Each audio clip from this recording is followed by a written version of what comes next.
After a sweep of the Chicago White Sox, Bo Bichette's name is in trade rumors yet again. And the latest news that came out is that the San Francisco Giants are in on the shortstop, and he has been swinging a hot bat as of late. But what would the package look like to go out and acquire the multiple-time All-Star, the two-time AL hits leader? The list goes on for the accolades that Bo Bichette has achieved. So we'll break that down and much more in this episode of Jay's Digest. Now, welcome into this episode of Jay's Digest. I'm your host, Peter Vryonis, alongside host Nick Gosse. No intro today, bit of a different setup. Nick, we're still getting used to this, but I think it won't take long before we're fully acclimated to this system. But some interesting news came out about Bo Yeah. Bichette the other day, and actually yesterday, that the San Francisco Giants were zeroing in on him as a potential target at this year's trade deadline. And then your mind starts to wander if you're a Toronto Blue Jay fan. You start to think about the possibilities. What would a trade package look like to go out and acquire Bo Bichette, who has made a couple of All-Star teams, who has been the batting champ in the American League, not the batting champ, but the hits leader in the American League. What would it take to acquire this guy who still has about a year and a half left before he hits free agency? My guess would be that it's a pretty decent package. I wouldn't say a hefty package, but something that is worthy of an all-star caliber player. And that's what Bo Bichette is. Even though he's had a rough start to the season, he has been one of the more consistent performers in the American League for the past couple of seasons, past 3, 4 seasons, we could even say. And Nick, it's an interesting possibility. The Giants are definitely playing some great baseball right now. They want to bolster that lineup even further. And the package that this trade proposal has coming to Toronto, pretty interesting in my opinion. Yeah, Bo's been heating up as of late, but now will he get traded is the big question. Let's just dive right into it. No time to waste here. So Bleacher Report posted their top 10 destinations, landing spots that is, for Bo Bichette, and you mentioned it, Peter, and he's been linked to the Giants in the past just as a rumor, but now he is the number one, or the Giants are the number one suitor to land Bo Bichette if he was to get traded, which is very interesting. And again, do we think they're going to trade Bo? Who knows? It depends a lot on how the next handful or 20 to 30 games go before the trade deadline. But Peter, I think we should just dive right into the potential trade that they gave here. And honestly, this is a lot better, at least starting off. This is our first video on a direct trade rumor with Bo Bichette, because Peter, the Vladimir Guerrero Jr. trade rumors were quite frankly horrible.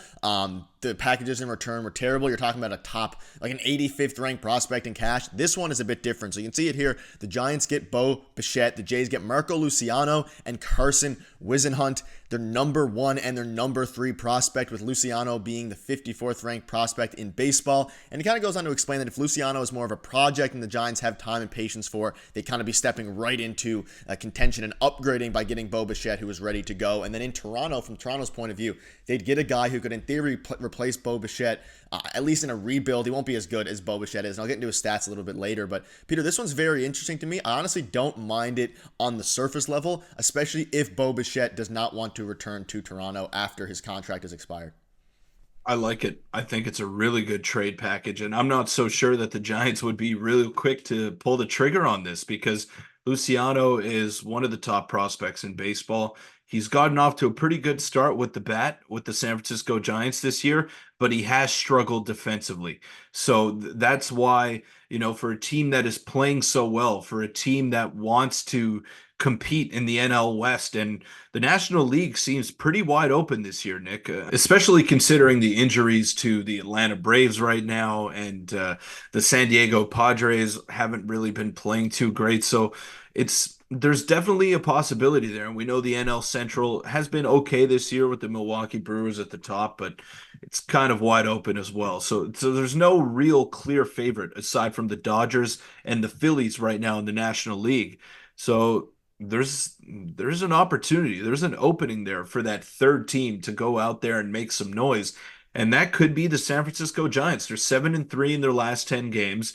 Marco Luciano has been playing shortstop for them, but he's been struggling. He's been struggling defensively, even though his OPS is north of 950. Can they afford to have lackluster defense for a team that really focuses on pitching and defense to win ball games? So I don't know. I don't know how patient they're going to be. I don't know how long they think their window is extended for, but they made some big time moves this offseason. They went and acquired Matt Chapman. They got Jung Ho Lee. They got Blake Snell, who Jorge hasn't Soler. really panned out for them. Jorge Soler, exactly. So they made some big splashes this offseason, Nick, and this would be the ultimate splash. You got to believe that this would be the number one trade in Major League Baseball this year if Bo Bichette were to get dealt to the San Francisco Giants. So I like the package and what the Jays are getting in return. I mean, Luciano got very good potential with the bat. I think he profiles better as an outfielder. At least that's what I've been hearing from a lot of Giants Twitter people and whatnot. And Wisenhunt is their number one left-handed pitcher in their Yep. system. Kyle Harrison got promoted recently. He's been pretty good for them. And Wisenhunt struggled a little bit this year in AAA, but last year in A and Double A ball, he was dominant. He had an ERA under 2.5, striking out over 12 batters per nine. So he's a big time arm. He's got great stuff from the left side. It's definitely a tantalizing package if I'm the Blue Jays front office. Yeah, I mean, it makes a lot of sense if the Jays do end up wanting to trade Bo. That's the biggest question. It's definitely a package that Jays fans can get behind. Again, you're seeing Luciano stats, and yeah, I mean, in the MLB has basically 1,000 OPS in only obviously 10 games, but defense is going to be the issue for him.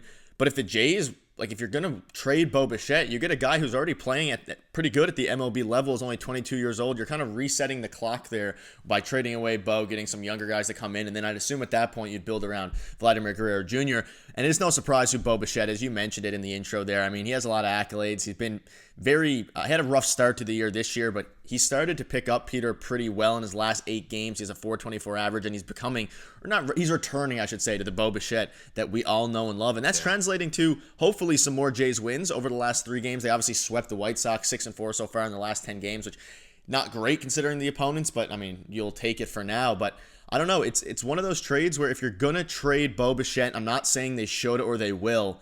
This is a type of package where you're getting 2 very high-end prospects, a 54th ranked prospect in the MLB, and then another left-handed pitcher, especially for a guy if he makes it clear that he doesn't want to return. And I think that's the only way that they trade Bo, or they're at the deadline, they're out of contention, and they just want to do because this would be more of a retool than a full-on rebuild, because he's almost, you could argue he's MLB ready right now. He's playing, obviously, with the Giants MLB team. The Giants are trying to compete, and he's helping them win games, albeit the defense is a little bit rough. Now, so is Bo Bichette's, but I don't know. I'm all in on this if they want to trade Bo Bichette. That being said, I don't think they're going to trade Bo right now. They'll wait till the deadline to see if they're still in contention, because Bo's a very good player, and they want to make the playoffs. That's still the ultimate goal right now, and they're a few games out, but it Yeah. is what it is.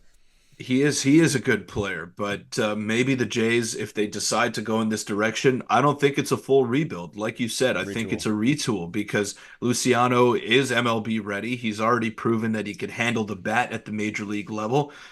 Maybe the Jays try to make him an outfielder. Maybe they try to do that, and that's maybe where he profiles best. Who knows? But what you do know is that you'll have 6 years of control for Luciano, and you'll have at least 6 years of control for Wisenhunt. So that's an intriguing proposition in itself for the Blue Jays. So it makes sense. And if you do decide to go in that direction, then I'm with you, Nick. I'm 100% in on this. Then you re-sign Vladimir Guerrero Jr., and he still fits the timeline of your team. He's only 25 years old.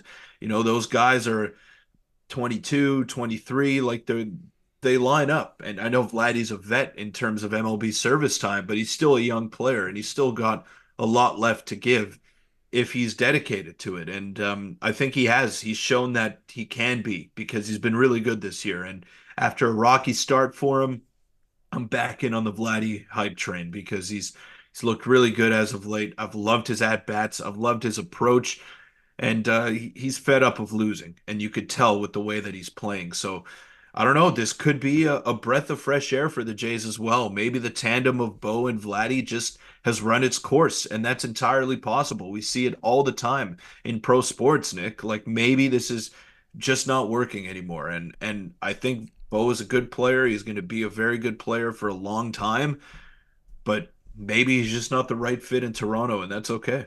Yeah, and if they do end up going this route of trading him, you're also assuming if they trade Bo at the deadline, you're going to get assets for Yusei Kikuchi, who they probably also trade, Jimmy Garcia, all these guys who are rentals this season, and then you're going into a full quick retool when you keep re-signing Vladdy, and you still have a core that in theory can compete with Tiedemann coming up, and then you get more prospects from the rest of the guys. That'll be a conversation for closer to the deadline, but that'll wrap it up. Let us know what your thoughts are. Would you do this trade if you're the Blue Jays, if you want or you have to trade or force to trade Bo Bichette? Let us know. If you want to check out a video from yesterday, click on your screen now. See you soon.